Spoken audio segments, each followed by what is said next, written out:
আসসালামু আলাইকুম রহমতুল্লাহ বরকাতু। আমাদের মধ্যে অনেকেই আছেন যারা কিনা কোরআন শরীফ অথবা যে কোনো দোয়া আমরা বাংলা উচ্চারণ দেখে দেখে পড়ার চেষ্টা করি, বা আমরা পড়তে পড়তে অনেক অভ্যস্ত হয়ে গেছি। একটা জিনিস মনে রাখতে হবে যে কোরআন শরীফের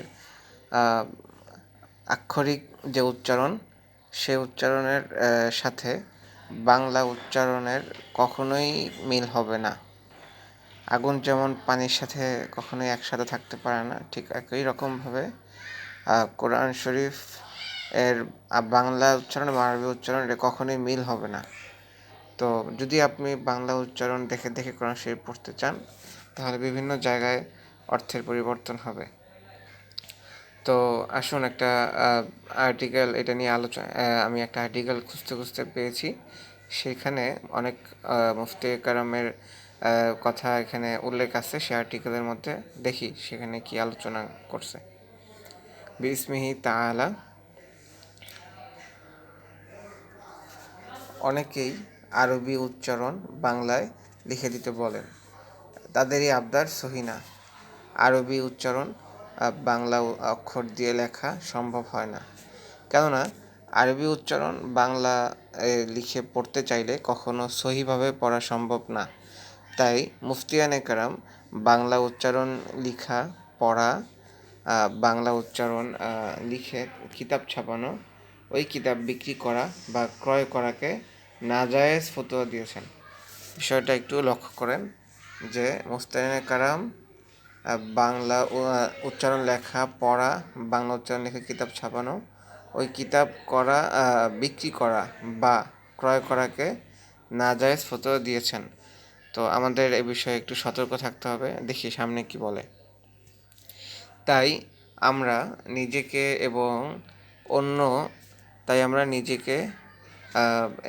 অন্য উক্ত গুনাহ থেকে বাঁচার উদ্দেশ্যে আরবি উচ্চারণ দেইনি। আচ্ছা, এটা মূলত একটা অ্যাপ, ওই অ্যাপের আর্টিকেল, কোরআন শিক্ষার অ্যাপ। আমি অ্যাপের লিঙ্কটা আপনাদেরকে পরে দিয়ে দিব ইনশাআল্লাহ। তো তারপরে কি বলেছে, বয়স যতই হোক না কেন সহিভাবে তিলাওয়াত শিক্ষা করা সবার জন্য জরুরি। এটা একদম সূর্যের আলোর মতো সত্য কথা। যেমন আমরা হাদিস শরীফে পড়েছিলাম যে তলাবুল ইলমি ফারিদাতুন আলা কুল্লি মুসলিমি ওয়া মুসলিমা, অর্থাৎ ইলমে দিন, অর্থাৎ এমন আপনি ইসলাম গ্রহণ করেছেন বা আপনি মুসলমান, আপনার জন্য ইলমে দিন শিক্ষা করা, হ্যাঁ, আপনার জন্য ফরজ। হ্যাঁ, সবার জন্য ফরজ। এটা একদম, আপনি যত বুড়া মানুষ হন না কেন বা যত ছোট বাচ্চা বা বালেগ হন না কেন, আপনার জন্য ইলমুদ্দিন শিক্ষা করা ফরজ, এবং আপনাকে প্রশ্ন করা হবে যে আপনি ইলমুদ্দিন শিক্ষা করেছেন কিনা, কোরআন শিক্ষা করেছেন কিনা। সুতরাং ইলমুদ্দিনের মধ্যে সহিভাবে কোরআন তেলাওয়াত এটাও একটা ইলমুদ্দিনের অংশ। আপনাকে ইলমুদ্দিন শিক্ষা করতে হবে। ওই হাদিসের মাধ্যমে আমরা ইলমুদ্দিন শিক্ষা করা যে ফরজ সেটা জানতে পারলাম। তো এখানে একটা বিষয় আমাদেরকে খুব সুন্দরভাবে যিনি আর্টিকেলটা লিখেছেন খুব সুন্দর করে একটা জিনিস উপস্থাপন করেছেন যে যেহেতু ইলমুদ্দিন শিক্ষা করা বা কোরআন তেলাওয়াত শিক্ষা করা সবার জন্য জরুরি, শিক্ষা অবস্থায় কোনো ভুল হলে আল্লাহ তাআলা মাফ করে দেন। এখানে একটা ছাড় আছে। যারা কিনা বাংলা দেখে দেখে পড়তে অভ্যস্ত বা বাংলা দেখে দেখে পড়েন, তাদেরকে উদ্দেশ্য করে আমার এই ভিডিওটা তৈরি করা। তাদের জন্য আমি বলতে চাচ্ছি যে আপনারা দ্রুত বাংলা উচ্চারণটাকে অ্যাভয়েড করে কোরআন শরীফ দেখে দেখে শেখার চেষ্টা করেন। কেননা এখানে আল্লাহ তাআলা সুযোগ দিয়েছেন আপনার জন্য যে শিক্ষা অবস্থায় যদি আপনার ভুল হয়, আপনি পারছেন না দেখে দেখে তেলাওয়াত করতে, তারপরও যদি আপনার ভুল হয়, আল্লাহ তাআলা মাফ করে দিবেন ইনশাআল্লাহ। তাই আমরা নুরানি ট্রেনিংয়ের মাধ্যমে কোরআন তেলাওয়াত শিক্ষা শুরু করি, মৃত্যু পর্যন্ত চেষ্টা করতে থাকি। অর্থাৎ আপনারা দেখবেন আপনাদের আশেপাশের বিভিন্ন কওমি মাদ্রাসাগুলোতে রোজার মাসে অথবা অন্য যে কোনো সময় আপনারা দেখবেন বাচ্চাদেরকে এবং বয়স্কদেরকে বিভিন্ন জায়গায় নুরানি পদ্ধতিতে কোরআন শরীফ শিক্ষার একটা আয়োজন বা আসর হয়। বিশেষ করে ঢাকা শহরের বা তার আশেপাশে এলাকাগুলোতে, মসজিদগুলোতে রোজার মাসে এই উদ্যোগটা গ্রহণ করা হয়, অথবা রোজার আগে উদ্যোগটা গ্রহণ করা হয়, অথবা মাদ্রাসায় খোঁজ নিলে আপনি পাবেন কওমি মাদ্রাসাগুলোতে যে নুরানি ট্রেনিংটা ওনারা অনেক বেশি অনেক বেশি সমাদৃত এবং অনেক বেশি সুপরিচিত, এবং এটার অনেক বেশি লাভজনক একটা, মানে কি বলে এটাকে, এটা অনেক সহজ সবার জন্য। এটা অনেক সহজ একটা পদ্ধতি কোরআন শরীফ শিক্ষা করার জন্য। তো মৃত্যু পর্যন্ত চেষ্টা করতে থাকবো। আল্লাহ অবশ্যই আমাদের ভুল ক্ষমা করে দিবেন ইনশাআল্লাহ। তবু আরবের উচ্চারণ অন্য ভাষায় পড়ব না ইনশাআল্লাহ।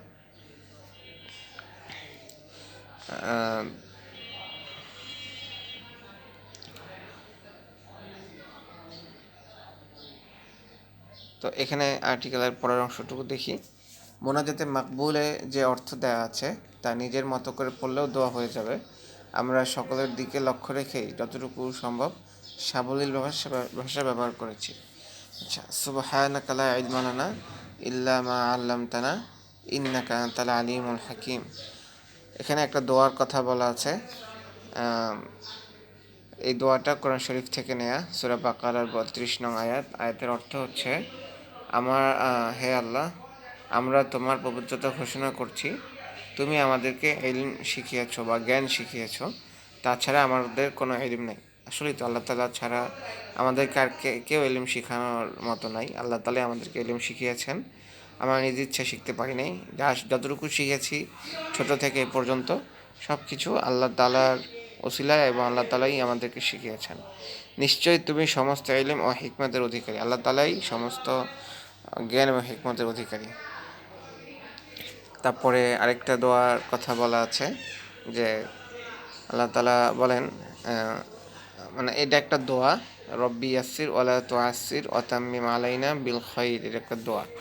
আর দোয়াটার অর্থ হচ্ছে, হে আমার প্রতিপালক, তুমি সহজ করো, কঠিন করো না, এবং সুন্দরভাবে পরিপূর্ণ ও সমাপ্ত করো। এটা আল্লাহ তাআলার প্রতি একটা প্রশংসা স্বরূপ একটা দোয়া। তো আমরা কোরআন শরীফ শুরু করার আগে বা কোরআন তেলাওয়াত শুরু করার আগে নামাজের মধ্যে বা যখন ইচ্ছা, আমরা যখন নামাজের পরে আল্লাহ তাআলার কাছে দোয়া করি, তো আমরা যারা কোরআন শরীফ দেখে পড়তে অভ্যস্ত না, বাংলা উচ্চারণ দেখে পড়তে অভ্যস্ত, বা বাংলা শিখেছি এতদিন বাংলা উচ্চারণ, তো আমাদের জন্য যেটা করণীয় সেটা হচ্ছে যে আমরা নামাজের পরে অথবা যে কোনো সময় আমরা কি করব, আল্লাহ তাআলার কাছে এই দোয়াগুলো করব। সুবহানাকা লা ইলমা লানা ইল্লা মা আল্লামতানা ইন্নাকা আনতাল আলিমুল হাকিম। দোয়াটা আরবিতে না পারলে আমরা বাংলাতে করব। আর এই দোয়াটাও করব, রব্বি ইয়াসসির ওয়ালা তুআসসির ওয়াতাম্মিম আলাইনা বিল খাইর। হে আমার প্রতিপালক, তুমি সহজ করো, কঠিন করো না, এবং সুন্দরভাবে পরিপূর্ণ সমাপ্ত করো। কোরআন শরীফ শুদ্ধ করে তেলাওয়াতের জন্য চেষ্টা করা ছাড়া এর কোনো বিকল্প নাই। চেষ্টা করে যাব এবং আল্লাহ তাআলার কাছে দোয়া করতে থাকব। এখানে দোয়ার 2টা ভাষা দেওয়া আছে, আর অনেকগুলো দোয়া আছে। সেই দোয়াগুলো ইনশাআল্লাহ আমরা আস্তে আস্তে শিখতে পারবো। তো সকলকে ধন্যবাদ। জাযাকাল্লাহু খাইর ওয়া আখির দাওয়ানা আনিল হামদুলিল্লাহি রাব্বিল আলামিন।